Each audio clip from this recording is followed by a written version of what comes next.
has everyone done cello a little bit already? Yeah. Okay. Case number 5. And maybe I don't know how you guys ran this, but for me, there's one thing that I have to do when I'm unpacking the cello first. What's that? Yeah, take out the bow. Okay, it's the same. There's actually a lot of similarities between cello and bass, and that's the number one thing. So yeah, so someone who's not. So we've got. So Shannon's here, and Nicole and Jana are here. They're in the class, so they're going to be your bass helpers. Okay, and of course, my man Tom over here is a bass major. So he has graciously agreed to help us out today with some of the stuff too. Even though you didn't know that, but thanks for that. Okay, so for those of you who are not bass players or in the class or bass players, try to divvy yourselves up around one bass. All right, so like let's make some space here.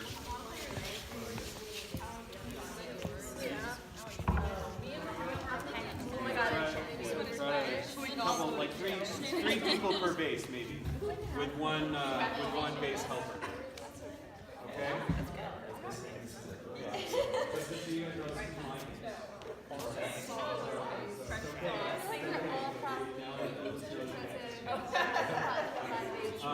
All right, so let's take out the bows. So everyone reach in. If you guys can have one person volunteer, reach in and take out the bows here.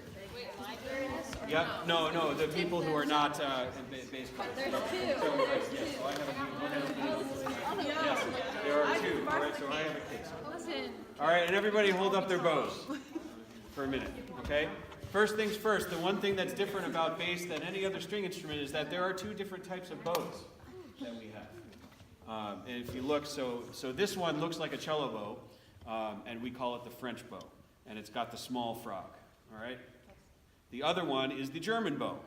Hold it, those of you who have a German bow, hold those up and take a look, okay? You guys have a big frog, okay? That's the difference, okay?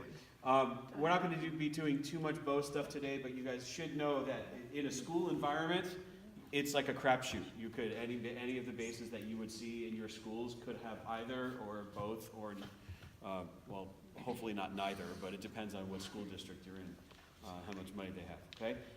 The French bow, like the one with the small frog, is exactly like the cello bow. It's the same hold. So someone who's proficient at cello in the class, tell us about the Nicole plays the cello. No. Yeah. I played. No, yes, she plays the cello. No, someone who's in the class. Tell us about yes. So your thumb is like between the frog and the bottom. Yeah, right there. Okay. Yep, What and else? then. Here, actually, here. Oh, okay. Yeah, I'm better at like modeling it. Yeah, great. So the thumb is like right there, and your middle finger like kind of meets it in the middle, and then the rest of your hand kind of just like falls down into place, and your pinky is like down, not up like the violin bow hold. Okay. Just as you're holding the bass, as the bow right there, what are some differences that you feel? It's a lot thicker. It's a lot thicker. Yeah, it's a lot heavier, right? Okay. Yeah. So so you're generally right. The only difference here is that, what's your name? Emily. As Emily was saying, everything goes over the stick as opposed to the violin pinky goes on. Except for the bass bow, I generally teach my students to have their hands down a little bit more. Mostly because it's a heavier thing. There's more mass here. And so you just get a better grip on it that way. So that's really significantly the only difference. So the one thing that I also talk about with the bow is this thing is called the what? This little metal thing? Yeah, thank you. Good, Jana. The ferrule, F-E-R-R-U-L-E. It's the same thing that holds an eraser on a pencil. That's the name of that little thing, a ferrule. It just connects two things together, okay? So this little metal ring, I say, goes on your ring finger, or your ring finger goes on that, okay? And that's sort of where I have the placement for the bow, okay? And then some of you might have a little pearl marker here. I say to hide the pearl marker with your pinky, and that's how we hold that, okay? So everyone get a chance to just go through for those people. We're just going to just pretend that everybody has a French bow right now. Okay? Yeah. So ring finger on the ring, on the metal ring. Ring finger on the ferrule. There we go. Yes. Great. Good.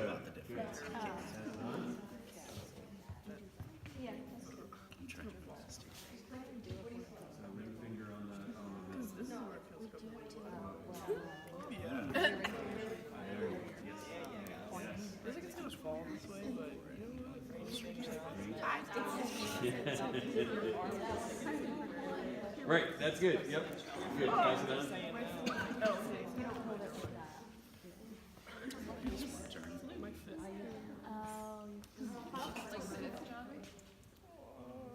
Yeah, that's pretty good. Yep. Good. Pass it on. Your cello player.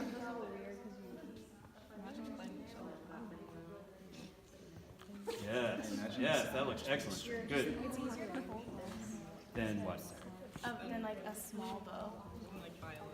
It's, yeah, your hand is a little bit more spread out than the violin bow, right? But the only problem is that you actually have like you can tell, like, here, Right. go, do that again and then tilt it over, yeah. All right, Aaron, how you doing? Okay. I'd rather have heavy and big. Yeah, it gets hard after a while. All right, so let's finish up.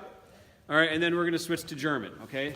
So everyone, for those of you who have the German in the left hand, actually switch that up to, yeah, right, yes, okay?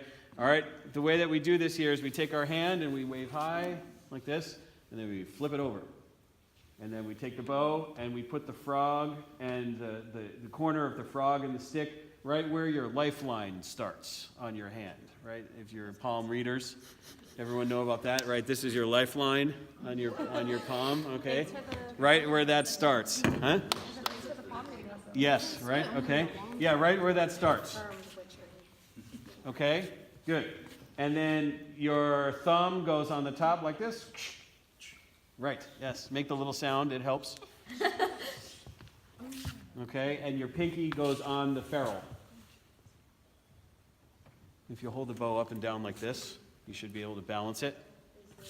Okay, and then with your index finger and your middle finger on the very edge of the frog, right where the frog and the stick meet, just go tap, tap, tap, tap, tap. Tap, tap, tap, tap, tap. Tap, tap, tap, tap, tap. Tap, tap, tap, tap. Good. And then your ring finger goes in the middle. It just hangs out sort of in the middle, in between just somewhere on the frog. It's not really important. I always say, as a bass player, it's kind of a sick joke, but if I was captured and they were going to hold me for ransom and they were going to send proof that I was alive, I'd tell them to send this ring finger on my right hand, because that's the one finger that I don't use as a bass player, whether on the bow or pizzicato. All right, so there, and then tap, tap, tap, tap, tap. Okay? Go ahead, try. Pass it around.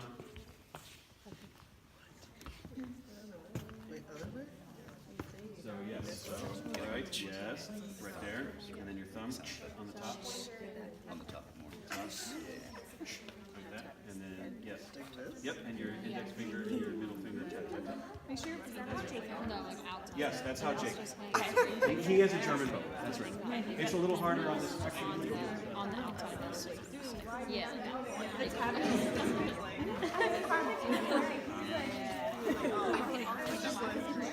I feel like it's actually, yeah, that one. This more like hurts my hand. Yeah. That's what I'm told. I was gonna say, even with cello. Yes, and the pinky on the ferrule. So like so underneath. And then tap, tap, tap. That's right. Yep. And then the ring finger just hangs The out. ring finger just hangs out, doesn't it? Which one do you prefer? I'm a German. I'm with the middle finger, but I play this area. So there you go. I mean, this is what Yes. Yes, you're a pro. You're a bass player at heart. I probably am. Okay. It's not. All right. Now that we've learned all about the bow, put the bow down somewhere safe. Somewhere not where you're going to walk on it. Yes. Here, I'll take that. Maybe. Yeah. Good. Just put it somewhere out of sight where it's away. I'm not going to use it for the rest of the day. Don't lose the bow. Don't mix up which bow goes with which case. Okay? All right. So let's talk about the instrument itself. So everyone the zippers, every case is a little bit different. But most of you should have a zipper that goes around. I always try to put the bass down on what is the left side of the bass. So the bridge, if you're standing behind it, it's the left side of the bass. That's most of the time where the zippers are for the case. Go ahead and open up the zipper all the way. So on both sides.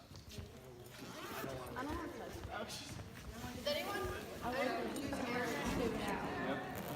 And so there's one on the other side too. Yes. Oh, don't pick it. Oh, yeah. I guess you have to pick it up to open up. Yeah, that side of the case. Yep. And then Okay. Cool. Okay. So the best way to take the bass out of the case itself is to walk around and stand behind the instrument. And again, it just depends on the case. Yeah. Someone else. Yeah. Someone do it. Okay.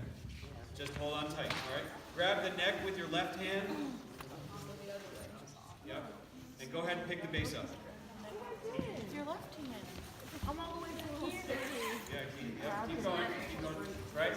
And so, whichever way that the case leads, I actually like to use gravity to help me out and to lead it away, and then just go ahead and take the case off.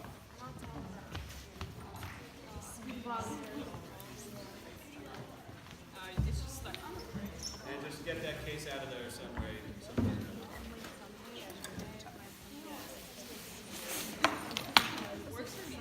Cool. Okay, so first things first. The most common misconception about holding the bass is that you stand behind the bass. That's not actually true. You actually stand to the side of the instrument. So, can we have everybody sort of demonstrate what that looks like? The bass. Shannon. Right? Yes. Don't do the end pin just yet. Yep. Don't do the end pin just yet. So yeah, everyone. So the bass sort of. Don't move. The bass actually sort of leans on your hip or the lower part of your stomach a little bit. Yeah. So everyone take a look at that. Okay. And I'm not going to have us do the end pins right now because everybody's different heights and it's not going to matter one way or the other. So it's best if it's just on the ground. We'll do that in a second. So good. So everyone in your little group get a chance to just hold the bass like that. So I'll stand on the side. Try to find it so it's like at the lower part of your stomach.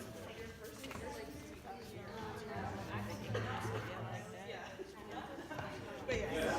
So it's not really ridiculous. You get the idea.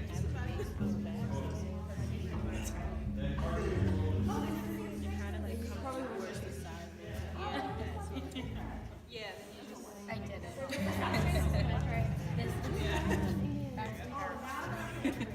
It's so big. I have to make so you're going to I'm going to move over here. Is anyone not? Okay, so You just gotta like hold it. So, yes. See, I got two. Okay. Yeah, so always on the side. So that you're still standing behind me. So like I come around, like yes. Yeah, like really, like on the side of the instrument. Yeah. It's the exact same strings as the electric bass. The double bass is harder. For sure. Yeah. The electric bass is more of a guitar than a bass. yeah. So, but it's the same strings and obviously there's a lot of similarities. Cool. All right, great. All right, so yeah, actually, as you're holding the bass there, go ahead and just experiment plucking the strings with your right hand. Just feel what it feels like to pluck the strings.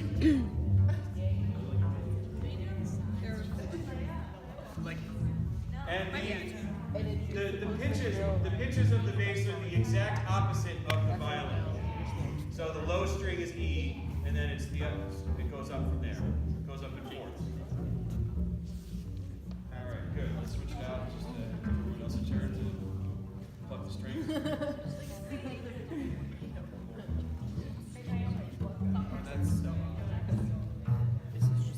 There's two different styles of playing. So orchestra metal, that's like maybe jazz playing.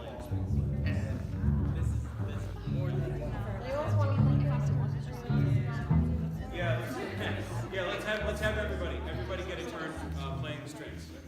So everyone, yes, go ahead and switch it up.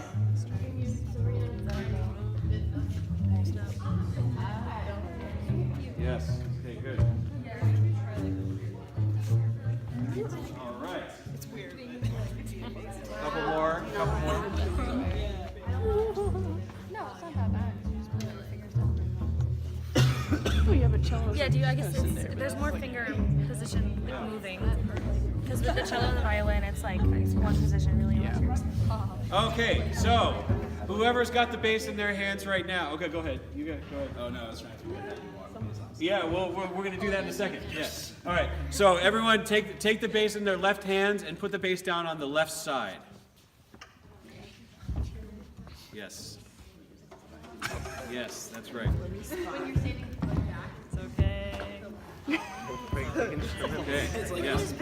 All right. So everybody, now come over to the bottom of the bass and look at the end pin down there. It's the same thing as the cello, right? Is that is what will determine the height of the bass. So, and how we do this, how we determine the height of the bass, is we put the end pin out far enough so that the nut, which is which part? Everybody point to the nut of the bass. It's at the top, yeah. So the nut, I like to think about as being like sort of close to where our eyebrows are. So obviously everyone in the room is a different height, but maybe we can sort of find someplace in the middle. So go ahead and unscrew the screw and take out the end pin and try to find it like yes, the lefty loosey, yeah. There you go. Okay, what if And it's so- already taller than me? Yeah, then you just kind of have to deal with Good, it. yes. Yeah, I'm looking. Yeah. So you'll notice too that there are notches there.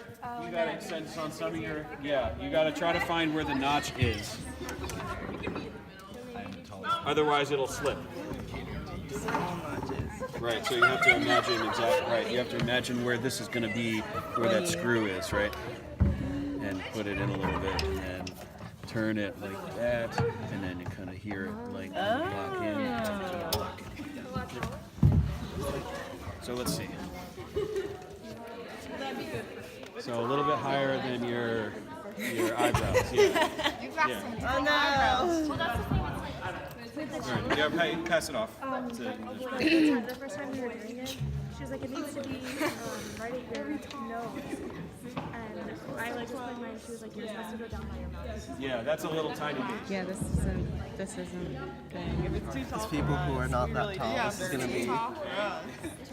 There are shorter bases. I'm so sorry, Jules. Yeah, we kind of just have to.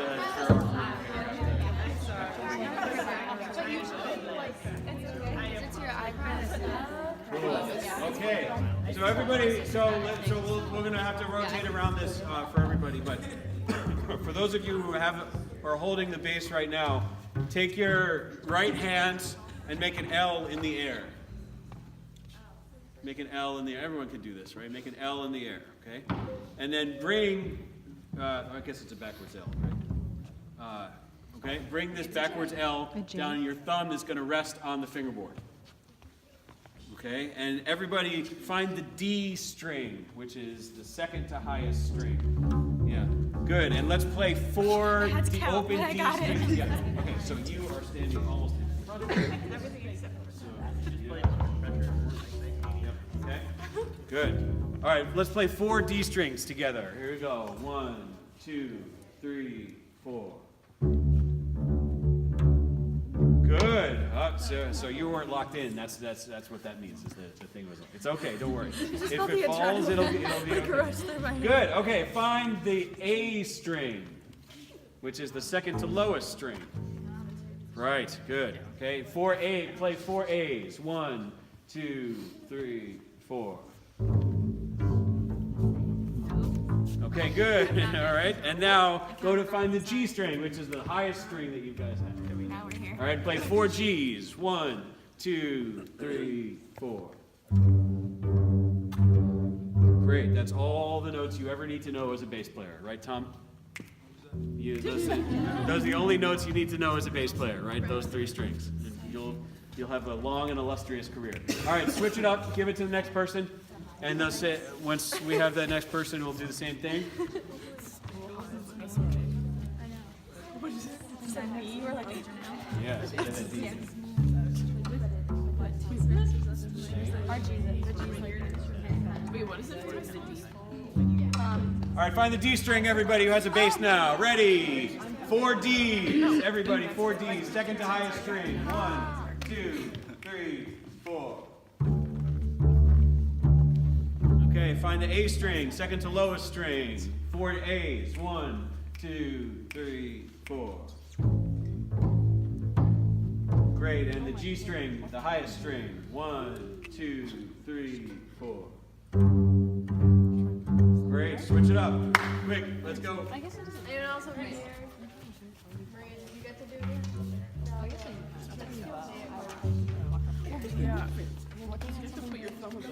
All right, yes.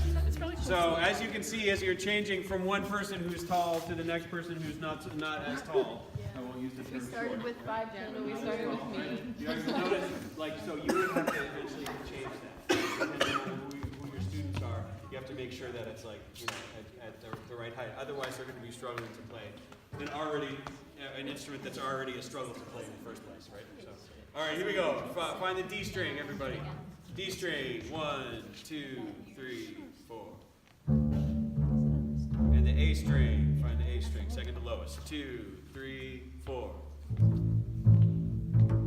And the G string. Everybody. Highest string. Ready, go. Great. Raise your hand if you haven't gotten a chance to do this yet. Just one person? All right, switch it up. And Jay. And if you've already gotten a chance to stay on there, just hang out there for a minute. So for those of you who are in the bass and viola class, let's teach everybody the 12-bar blues. All right, do you guys remember this? Okay, because that's all you need is 3 notes for the 12-bar blues. So someone, Jonna, help us out. Okay. So you start with 4 measures of the D string. Okay, 4 measures of the D string, of the open D string. Quarter notes, right? Yes, okay. quarter notes. 4 measures of 4 quarter notes per measure of the open D string. Let's play that together. Ready, everyone? 1, 2, 3, 4. Everybody else help count.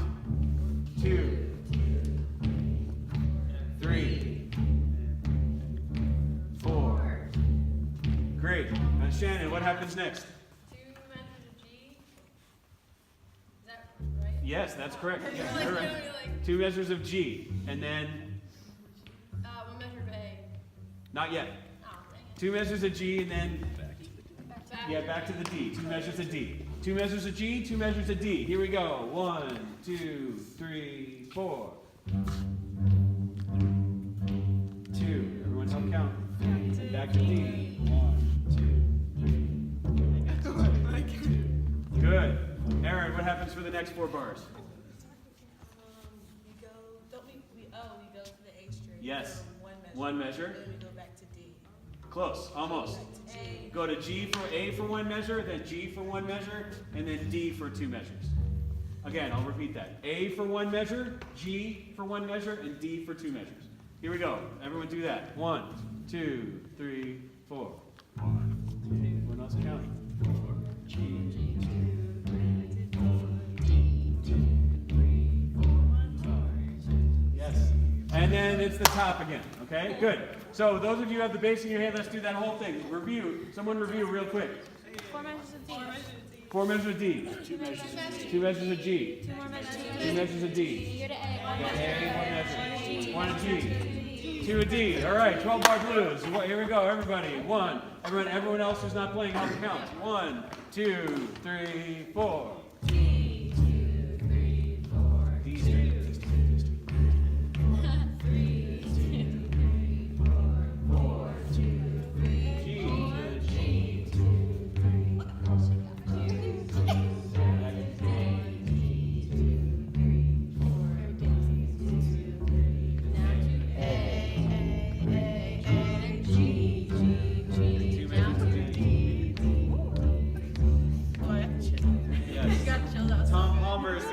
Excited that he's got 30 more bass players to choose from now for his our ensembles. Okay, switch it up. If you haven't played that yet, hand the bass off to the next person. Great, excellent. I'd like to hear that. That's awesome. All right, here we go. 12-bar blues for new people. Everyone else count. 1, start on D string. 1, 2, 3, 4.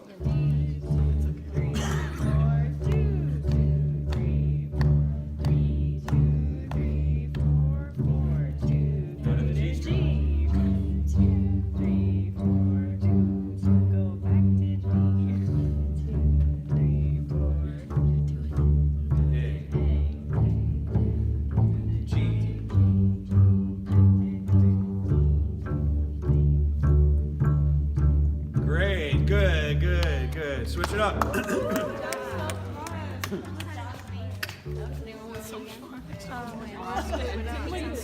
And this time, if you haven't played yet, try to play this blues at fortissimo volume. I like your hair. Fortissimo. Play as loud as you can, which means plug as hard as you can. Here we go. D blues. Everyone else count. 1, 2, 3, 4. Play nice and loud. 6, 7, 8.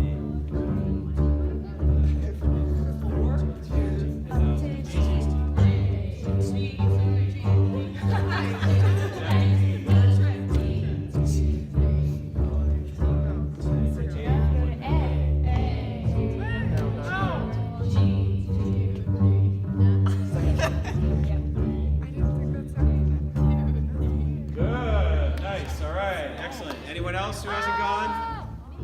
Yes, a couple people? Or did we get everybody? No, I just being. I think we've gotten everybody, right?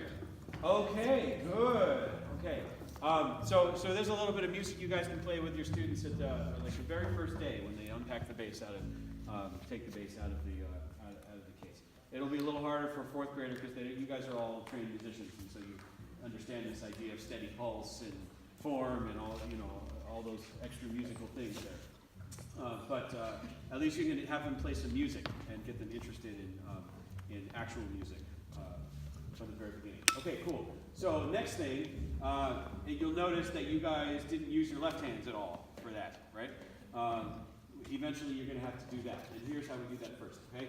So, and this is the thing that is challenging the most for bassists, is that they have to, in order to use the left hand the right way, you have to be able to balance the bass almost with no hands. So that means finding a balance point, okay? So that means you have to lean it against you. Here, let me borrow that for a minute. All right, you have to find a way to hold the bass with no hands. Oh no. Okay? Yeah, it gives you anxiety, right? I'm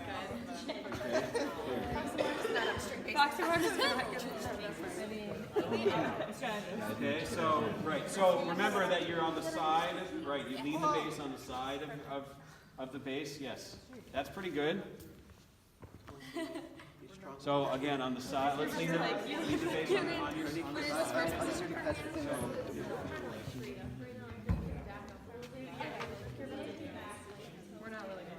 Okay. I'm gonna try and figure Don't, whatever you do, don't drop the basses. Okay? Yeah, so you get, yes, there you go. All right, so for right now, this is something to practice, actually, so. There's something to practice, but for right now, try to hold the bass with your right hand. For those of you holding the bass, hold the bass with your right hand. And put your left hand in the air. Put your left hand in the air and stick your thumb out. Stick your thumb out like this, okay? And then, here, actually, let me demonstrate. Stick your thumb out like this, okay? And then go like this. Thunk. Right on the curve of where the neck is. All right? Yeah. Take it, thumb in the air and go thunk. Thunk. Okay, good. Let me see, right? All the way down where the very bottom of the curve of the neck is there. Okay, good. And then take your other hands, and on any of the strings, just go tap, tap, tap, tap, tap, tap, tap. Tap, tap, tap, tap, tap. Okay? Let's see. Tap, tap, tap, tap, tap. Okay, good. So, find the D string now. Find the D string. Oh, don't move your hand from the thumb. Thumb up in the air, and thump. Okay? So if you find the D string and put your finger down exactly where your hand lands when you did the thunk, that is the note A. All right, go press that down and play that note. Right, good. Okay, yes. That's note A. Here, give it a try. So hold the bass with your right hand. Right, all right. And then on the D string, yes, right. Okay, that's the note A. Good. Okay, right. All right, switch it up. Give it to the next person. Have them do the thumb. Hold the bass, balance the bass. Yeah. Oh, I really needed to. Oh, yeah, remember we don't stand behind the bass. We stand inside it. Okay. Yep, and hold the bass with your right hand. Hold the bass with your right hand, and then take your thumb in the air. All the way. Yeah, good. That means you have to take that off, right? Yeah, and beautiful. Right.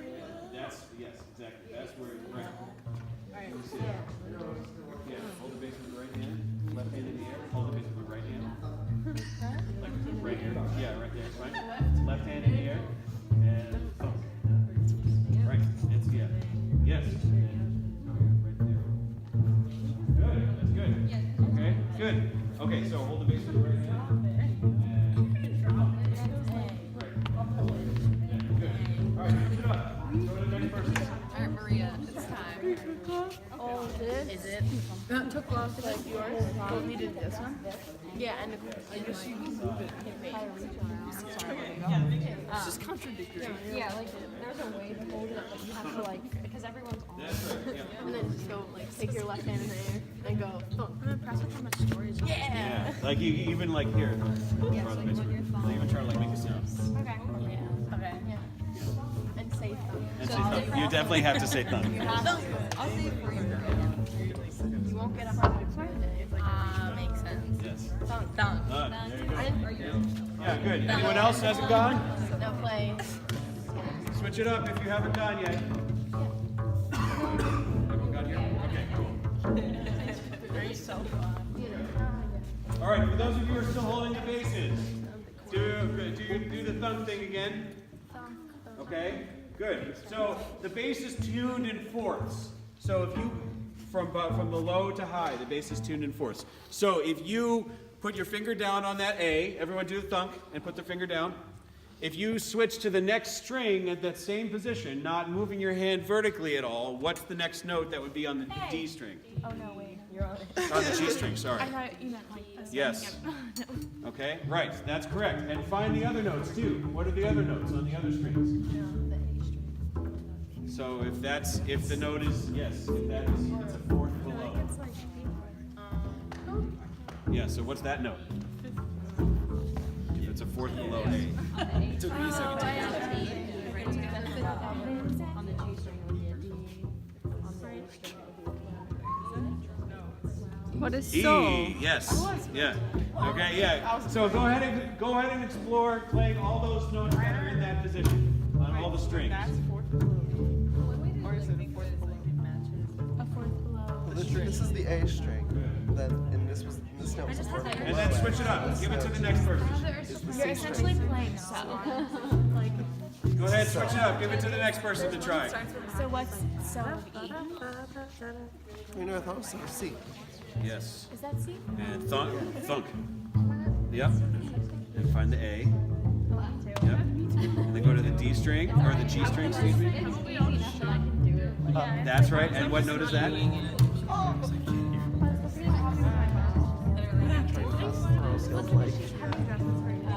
What's a fourth above A? D, good. And then go back to A. And then play the A string, the note on the A string. So I guess you're both. And what's that note? Yeah, I guess we both are. Fourth below. Yeah. Me and my dad E, yeah. And then on the E string, went through college kind of doing that thing where it's like. fourth below E. B. Yeah. Cool. All right, do that a little bit and then switch it up. Give it to the next person. This also hurts my feet. You can't hurt your foot fingies. She can't hurt her foot fingies. Don't hurt your fingers.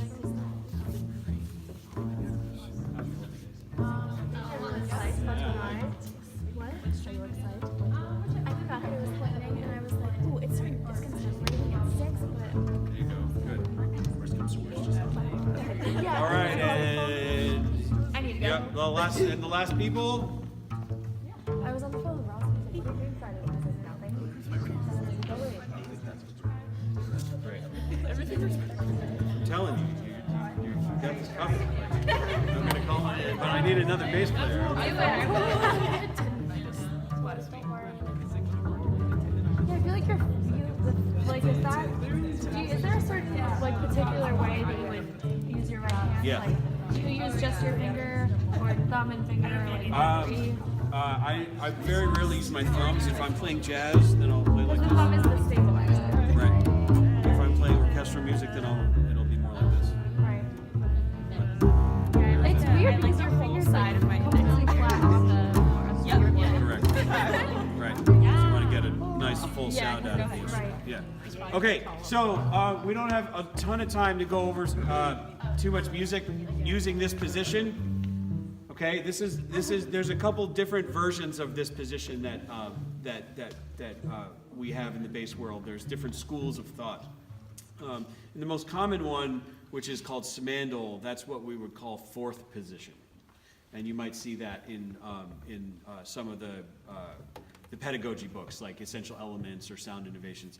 For the record, I sent Dr. Pearsall and We have what the do you same want to be, name. Professor? Amy. Amy, okay. Yeah. No, I know what your name is. I just wanted to make sure Oh, I was calling you right there. Yeah.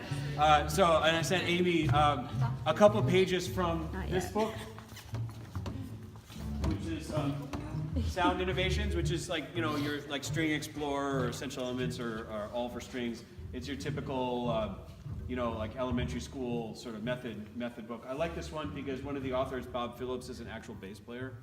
So that's why I chose this one. So like, I trust that the information in here is going to be pretty correct. So I sent, you guys should get the first couple pages. It's got some history of the bass. The first couple pages have a history of the bass, the parts of the bass, which we didn't really talk about, because I'm hoping basically the same as the cello and the violin. And especially the way to stand, right? I like the pictures of the way to hold the instrument here in this book. So. You'll get that. We haven't played too much music, but I just have one question for you before we end. Why would I have people play notes in this position first, before the lower positions? And those of you who are in my class can't answer the question. Is it easier? Why would it be easier? Well, I'm assuming that the lower positions involve a lot of like stretching of your fingers. Yes, right. So the intervals are a little closer up here for little fingers. Yeah. Is it that you can't have your thumb balanced anymore on like the lower ones? You can still kind of have your thumb balanced a little bit, but it does relate to the thumb. Okay? Yeah. Yes. You have a checkpoint for where your hand position is. Exactly. That's one exactly reasons. And the tension is a little lower up here than it is down here. Mm-hmm. So especially for the A and the E strings, when you have a fourth grader that has a bass that's like the bridge is like super high and the strings are super high off the fingerboard, the tension is a little easier for them to produce notes down here with their little tiny fingers. Okay? And also just what's your name? Lorenzo, right. What Lorenzo was saying is that this gives you guys thunk. That gives you a landmark, a place to actually play pitches. As some of us were exploring in the bass class before, those of you who don't have tapes up here, it gets really nebulous in this area about where the pitches are, because there's so much distance between the notes on the bass compared to the violin or even the cello. Okay? So this gives you a real legitimate place to play some notes, and you could actually play almost a D scale. Sorry. And then you can't play C sharp in this position, but you can play almost a D scale in this one position. And there's a lot of tunes that are like in Suzuki method that you only have to play in this one position, and then the kids can have a landmark place for their thumbs to be, and the notes will be more in tune that way. Does that make sense? Okay. Eventually, you will have to have them play down here, and most likely you'll have to put tapes on the fingerboard to help them out, because it's just hard to find where all the notes are when you're just starting out. Does anybody have any questions about the bass? I know this is like not a lot of time. Yes. Do none of them have fine tuners? All of them have fine tuners. But they're up there. But they're up here, right? So the tension on the strings is so great. These gigantic, massive steel cables that we have to play. The tension is so great that having the tension tuners, like for violin or cello, it would just slip all the time, or it would be virtually impossible to turn the thing. So yeah. So they just came up with this mechanism. It's been a long time. I don't know why they don't do it for cello. Some do, I suppose. Any other questions?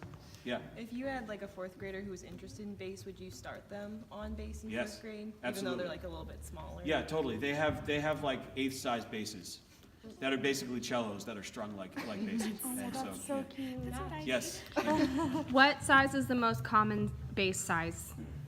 For elementary school is quarter size basses, Okay, and then which is like, that's a half size bass. how So is that a full size bass? no, most basses that you will ever find in the world, including all the ones in this room, are 3/4 size basses. You will probably never, ever, ever, ever, ever, ever, ever see a full size bass in your lifetimes. I've only seen one once in my entire lifetime. And it was so big that I didn't have to put the end pin up. I was standing like the way I normally did. I didn't have to put the end pin up at all, and it was just this massive thing to play. And it sounded awesome, for the record. But yeah, so all of the basses here are 3/4 size basses. Generally, middle schools will have half size basses, like this one right here, and elementary schools will have a mix of the half size or the even a quarter size. So actually now in 2018, there's really no reason from a body build perspective that anyone can't play the instrument. Like maybe 100 years ago, it was the case that, oh, you're the big kid in the class, you should play the bass. That's not the case anymore, by any means.